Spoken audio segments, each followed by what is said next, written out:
So, good morning, good afternoon, or good evening, depending where you are on the planet. And welcome to the postponed and also slightly late running. So, my apologies. We had to postpone the webinar today by 30 minutes and slightly late running as well. I'm on 3 minutes late. So, my apologies for that.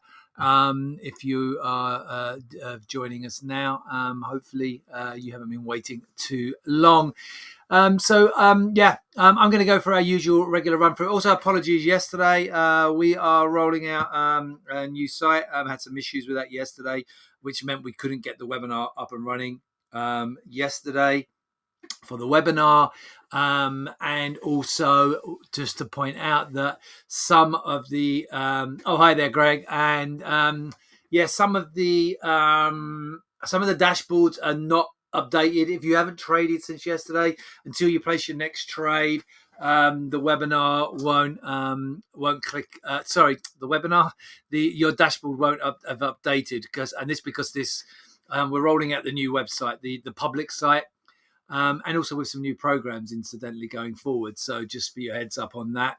Anyone who's joining us live or listening in on the recording, we are rolling out a new website, new programs. Can't give you any specific details, but all exciting stuff. So watching out for those. Hopefully later this week, we did have a few issues yesterday, and that's why the site was down for a little while, and that's why the dashboards maybe have not fully updated. So if your dashboard is slightly out of date, it should all rectify at end of day today.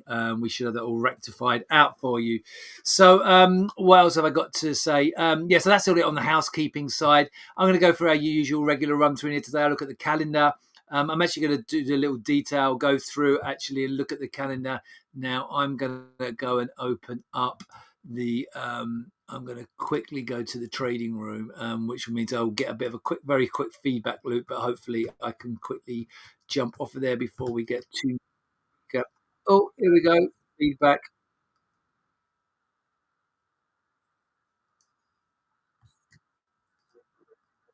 There we go. Got rid of my own voice. Don't want to listen to me saying what I was saying 2 minutes ago or a minute ago. We'll go through the bigger picture outlook as well for the week in here. So we'll take a look at the bigger picture outlook because we didn't get to do that yesterday. The shape of the week. We'll also take a look at what's impacting markets right here, right now. Okay. So first of all, let's take a look at the shape of the week. Apart from all the shenanigans and everything we've got going on with respect to the this mini financial crisis we've managed to get ourselves into, the banking crisis, let me talk a little bit about the shape of the week. So really now going into today, we've had the German ZEW already today, got Canadian CPI this afternoon. No real big shakes for what's going on really in the markets that you guys are looking at, unless you're trading the Canadian dollar. Tomorrow morning we have UK CPI. Might be worth keeping an eye out if you're trading overnight, if you're trading European hours, watching the UK CPI. That's out at 7 o'clock UK time. So watching out for that. And then we get the Fed. I mean, all eyes on the Fed, really. But then on Thursday, we also get this Swiss National Bank and also the Bank of England. Rate hikes expected there. And we get UK retail sales. And then probably the big data point of the week is the global flash PMI, the preliminary PMI number that we get from S&P Global for all the major economies. So we're watching out for that. Also durable goods on Friday. But really all focused now on the Fed. We also get the Fed projections in here. So I'm not sure if we go to... So today, as I say, not much really now. We have had that German ZEW survey. I'll talk about that in 1 second. CPI data from the US. Lagarde is speaking, president of the ECB, speaking later today. However... she spoke yesterday and we didn't really get anything significant from that. So I'm not expecting too much in there today. Looking at what we had, obviously the market was really completely focused on last week, the banking crisis. The focus at the end of last week was on Credit Suisse. I'm going to talk quite a bit about Credit Suisse now, actually, and the buyout and the extra actually problems that the buyout, merger, takeover, whatever you want to call it, between UBS, Union Bank of Switzerland, and Credit Suisse, whatever you want to call that, happened over the weekend. Should have been a positive, ended up being a negative initially for the market yesterday, but I'm going to talk about that in a bit more detail as we go forward. Just going to grab a quick drink, guys. 1 second. Right. So let's look at that. Before I get to that, though, German ZEW. So the German ZEW survey, it's a investor sentiment survey, so not a consumer sentiment, not like the purchasing managers. I mean, it's still a survey, but it's a sentiment survey, but it's of investors. And it's tumbled lower in March in here, the German ZEW survey. Why is that not updated? Because it is out. Oh, there we go. So you can see significantly lower in here than expectations. No surprise there, given what's happened in the last few weeks. Okay, so lower than expectations in here, the German ZEW, and also the we have a eurozone for the whole eurozone as well. Not watched quite as much, the Eurozone one, but again, worse than expected. All of these worse than expected. No shocks or surprises there, really. I'm just going to close these tabs as I go so I can keep on focus. So what has been the real tale of the tape? Well, this morning the markets are actually rebounding higher because there's a bit of relief. But if I just wind back one day to yesterday, because I didn't really go through yesterday, stocks extending gains. The impact was and look, so signs of confidence re-emerge after bank storm. This was the problem. I'm going to share this in the chat. Okay, it's a good little article in here from CNN. Don't usually damn, it's disappeared. I don't usually use CNN, but they've got a good little mini explainer article in here.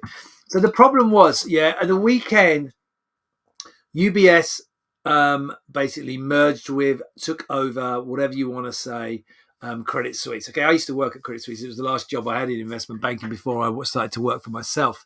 So Credit Suisse taken over by or merged with UBS. Okay, a little bit forced upon them by the Swiss National Bank, brokered by the Swiss National Bank. During that takeover, though, so basically stockholders got it's a discounted price for UBS. It started at 1 billion, then it was 2 billion, then it ended up being 3 billion Swiss francs, which is a little over $3 billion. But that was 60% less than the bank was it's worth on the close on Friday.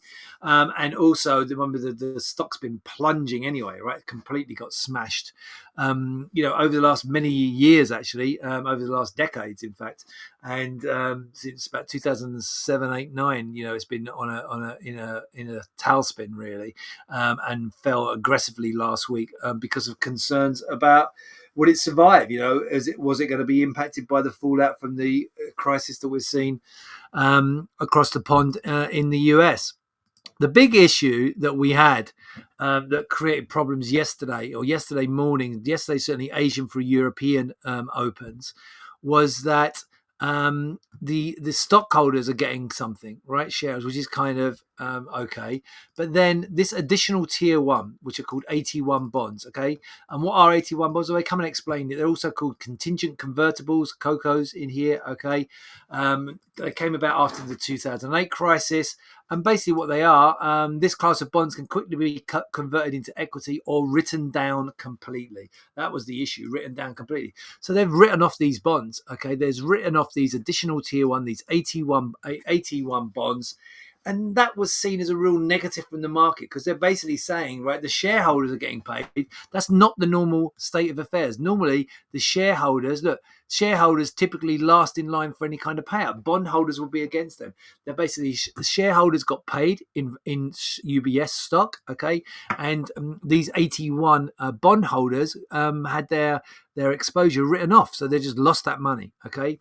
Lost those loans, and they're loans. Remember, normally, if you're a creditor, you're further up the pecking order than a shareholder. So this was the issue, and then that had immediate repercussions when we opened on Monday yesterday. And I know I'm winding back in here. I just want to just give the backstory in case you missed it, in case you didn't quite understand or didn't know what was going on. Basically, there was a tailspin in the corporate debt market, in this AT1 bond market. Went lower. The broader corporate bonds and banking bonds, particularly. So more of the banking bonds went lower. And huge investment banks like HSBC got pulled into this. Deutsche Bank, huge European global investment banks got pulled into this, even though there's nothing necessarily wrong. And this is all this issue with the contagion effect. And this kind of helped exacerbate that yesterday morning. So the corporate bonds went, and obviously where's the corporate bonds and these AT1 bonds all got discounted down. Broader corporate bonds and banking bonds all got marked down, and then the stocks themselves. We saw European investment banks marked down between 5 and 10% yesterday morning. Okay, and that was on the back of Asian markets tumbling. Okay, the same markets in Asia tumbling. So real concerns that this created, this write down, this write off of these AT1 bonds. Okay, so that's what created the problem really. The positive thing to say. Okay, so that did, and honestly, over the last 2 weeks, I've just been thinking, you know what, this is a mini crisis. This could be the end of what we normally see when we've been in a bear market. This could be the end of the bear market. It's a buying opportunity. Things are not going to get a lot worse. If anything, the S&P actually went up last week, despite all the rubbish that was thrown at it, right? The S&P 500 was up. The Nasdaq's doing well because obviously, and all of this is everything. The broader stock market's doing okay because the market's looking at this as a massive break on the global economy, which means that the central banks are going to back off, and that we're actually going to get rate cuts from the central banks later this year, and notably from the Fed. We're going to talk about that as we go forward. But yesterday, I was actually thinking, this now looks a lot worse. Corporate bonds are going into, if the credit markets start going into a tailspin, the banking credit markets, this is kind of similar to other banking crises we've had, and this could go a lot deeper, a lot worse. And that were my thoughts yesterday morning. However, European regulators came out and said that they're going to things will be shore up. That this wouldn't be that what happened with Credit Suisse AT1 bonds is not the norm. This is not going to be seen to be replicated going forward. There were lots of assurances given, and what we actually saw. And I'm going to go to the 5 things to start your day in here that I got this morning. Hopefully. Yes, here it is here. This is the 5 things to start day from the European session. I've also got the one from the US session from more recently, but this is the one that was released about 5 hours ago. And what's interesting in here, this is the editorial bit. Okay, so bank stocks yesterday, the Stock 600 bank sector index, okay, was down 6% at one point yesterday. Okay, it ended the day up 1.3. It was a big turnaround, and you can see in here in points terms, it jumped from its low. So this is from the low. The low of the day up to the close of the day, okay, historically. And you can see it jumped 10.25 points, not percent, points, okay? Jumped 10.25 points off the low. And if we look back, that was similar to what we saw back here. I don't know what that was in 2020, but back here since 2011. Back in 2011, what happened, and they highlight it here, October the 27th, 2011, that is when European leaders agreed to expand a bailout fund to stem the region's debt crisis to $1 trillion, okay? And that marked a significant turning point, okay? And so what we've already saw yesterday was a big sell-off in these bank stocks, big sell-off in their debts, a lot of concerns, and it turned around. And I think that could be the end. That could be draw a line under this. I'm not saying, by the way, I'm not saying that there won't be more casualties. There could be more casualties. There probably will be more casualties. What I'm saying is I think a lot of the bad news is now discounted into the market. Markets sold off yesterday. They look very, very fragile. I honestly thought it could go into a tailspin. It could get a lot worse depending on how we went into the US Open. Things went into the US Open okay. These stocks in here all rebounded, and I think it was a massive positive yesterday. So I think we've drawn a line. I said back in October, I thought that was the low in October. I still stand by that October low. And now I think we've seen a significant turning point in the last few days and last week. And I think, as long as the Fed are not too hawkish tomorrow, the market is really looking for a dovish Fed. If they do take that dovish step, and that is very much expected by the market now, by the way, if they stay hawkish, if they stay really hawkish on inflation, we could see stocks plunge. Okay. But I think we could see the opposite. I think we could see what the market is asking for is for a big shift to a more dovish tone. And I will come to the CME Fed tool shortly. So, so US officials are trying to guarantee bigger deposits. Okay. So now looking for $250,000. Credit Suisse in here. That's just talking about everyone's looking for a job from Credit Suisse. No surprises there. We could have peace about to break out as well. I read a really good article in here. President Xi Jinping is from China, is visiting Putin.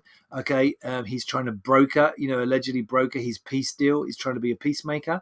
Okay, we could get peace break out. Putin is looking for the off ramp. Putin is definitely looking for the off ramp. The things are spiraling. They're not looking good for Putin. Either within Russia, the vultures are spiraling in here, and and what the article I read was basically saying, well, what China doesn't want is they don't want Putin to be ousted, right? Because if Putin gets ousted, right, then we could get a more leaning leadership in Russia, and clearly China doesn't want that. Okay, so it's in their interest to try and broker a peace deal and keep Putin in place. So yeah, that's going to be interesting. 3-day visit. Okay, who knows? We could get something very positive out of that. I mean, I doubt it, but who knows, right? Because he's clearly not gone there. The president of China doesn't go to Russia during basically a war. Unless he's going to come away with something, right? You've got to think he's going there to come away with something. So, the diplomacy potentially has been done already. Who knows? And then this is talking about FOMO, fear of missing out. And there's an article on this I'll show you shortly. Money managers now lining up, right? Lining up. Is that bottom in? Is this the end? Is this mini crisis we're in the beginning of the end? And does the fact that the Fed pivot more dovish start a big look? Basically, is it about to be the beginning of the next big up move? I think yes. I think my view is yes. I think we'll be up at least 10% by the end of the year from where we are now, maybe more on the major indices. So yeah. So what else have I got for you in here today? So that's about what happened yesterday, the recovery. So look, signs of confidence re-emerge after bank storm. So the bank storm being yesterday, markets rebounding in here this morning. Futures rise as bank fears ebb after Credit Suisse rescue. Obviously, Fed in focus. And if we look where we are this morning, we had the rebound. We had a push higher yesterday. The Dow was up 1% yesterday. We're up between 0.5% and 1.25% on the mid cap, S&P mid cap. 3/4 and 8/10 on the S&P and Dow this morning, and European bourses having been hit yesterday, up 1.5% to 2% between the UK, German, and French indices, the FTSE, DAX, and CAC. So we're looking healthy in here this morning. What else do I have for you in here? So you're looking better, and that's on the continuation of this rebound. I think what looked very, very negative yesterday. This is a good little article. If you can take a look at this one, a little kind of recap on kind of how the rescue happened. If you want to take a look at that one in here, stuck that in the chat in here. But look at the casualties, right? So because of these AT1 bond write-offs, I mean, $340 million is probably not a lot to PIMCO, but it's still a lot, right? The world's biggest bond fund having to take a hit. They're going to be trying to get something back from this, certainly. What else do I have in here for you? Banks' riskiest bonds rise as regulators' assurance resonates. So again, the bonds selling off yesterday, these AT1 bonds selling off, rebounding yesterday and rising in here today. Deutsche Bank, Commerce Bank among leading the gains in Europe today as the UK and European regulators restoring calm from yesterday. So all of this more positive. And if we go and take a look at this is the US, 5 things to start your day. So PIMCO and Invesco were the two of the big holders of Credit Suisse, this riskier bank. That's these AT1 bonds. Again, US officials looking to cover bigger deposits in here. FOMO, I've spoken about that already. Don't want to miss out on this next big up move, and S&P and the Nasdaq are up in here this morning. Minsky moment. What is that? This is the banking crisis. This is the potential, named after a famous economist in here. The Minsky moment, potentially as we get effectively what we're seeing right now, this little mini credit crisis, this banking crisis in here, is basically creating a destabilizing effect in here. And so it says in here, look, the term named after late American economist Hyman Minsky refers to the end of an economic boom that has encouraged investors to take on so much risk that lending exceeds what borrowers can pay. At that point, any destabilizing event, as we are getting now, may force investors to sell assets for cash to repay their loans, sparking a market meltdown. Well, I don't believe we're at the market meltdown. I think we're more at this point of biggest fear for trillion-dollar funds is missing the next rally. I think it's the FOMO. I think it's the opposite. I don't think we're going to get another really big meltdown. I think we've seen the sell-off in here. I think it's probably got as bad as it's going to get for the markets. I'm not saying that as Want to repeat that. I'm not saying there couldn't be more casualties, potentially further banks to go under yet, and further casualties. But for the markets, we could be seeing the start of the next big push to the top side. Let's look at what the CME curve is there. I looked at this morning at 2 different points this morning. This has been pushing up all morning. Yesterday, this was at 50-50, whether we get a rate cut or not. Yeah, we missed the webinar yesterday because of the website was down, but this was 50-50 yesterday. Between no cut, this is no cut, and this is 25 up. Okay, this was about 70-30 this morning or something like that, 75-25. We're at nearly 86%. So kind of now with the stability, and it was 50-50 yesterday because of the concerns about bank stocks were falling, right? Bank stocks were falling, bank debt was getting crushed. Now in here we've seen that has been alleviated. So now we are still looking for the Fed to hike. But what's really interesting is we go out, right? So we're looking for 25 tomorrow. Then we go to the May meeting, another 25. So we're up 50 basis points in the next two meetings, 25.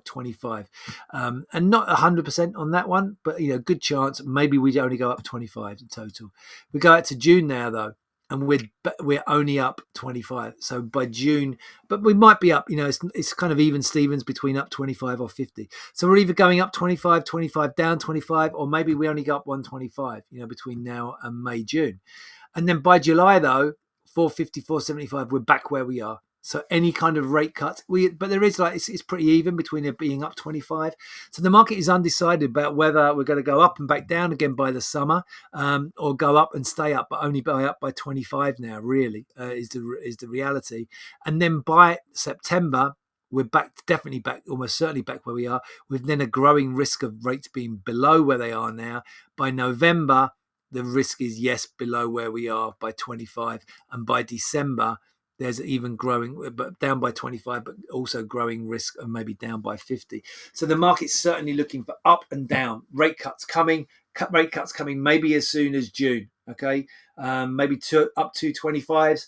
We're going to get a lot of information tomorrow. And remember, we get the dot plot chart tomorrow as well. So that gives us a much better idea of what the Fed are looking at for the months ahead, for the year ahead, and for next year as well. So it's going to be super interesting tomorrow. I mean, it is going to really define where we go next, not only for tomorrow, but for the next weeks and months, probably, the direction of markets.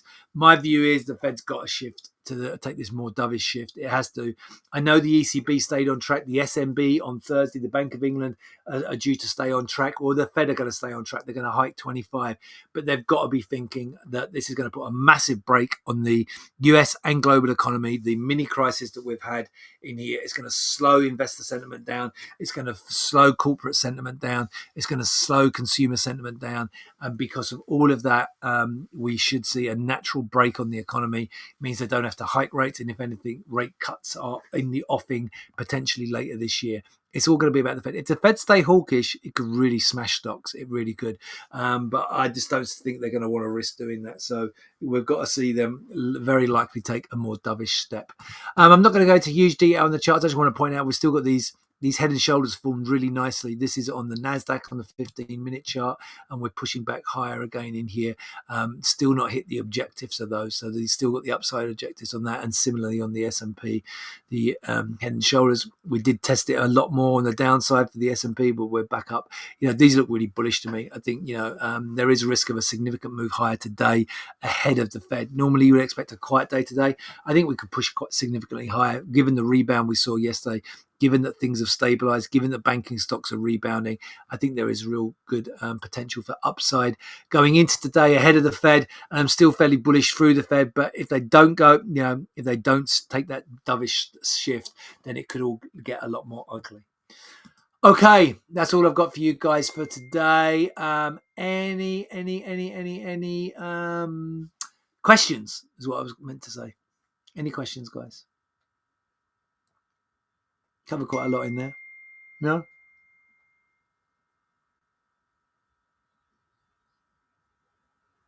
Okay, guys, I'm going to wrap it up there. Going to wish you all a great trading day. Take care, stay safe. I'll be back with you tomorrow with another bull at the normal time. So the 30 minutes earlier than this one. I'll be back with you at the normal time. See you then. Take care, guys. Bye.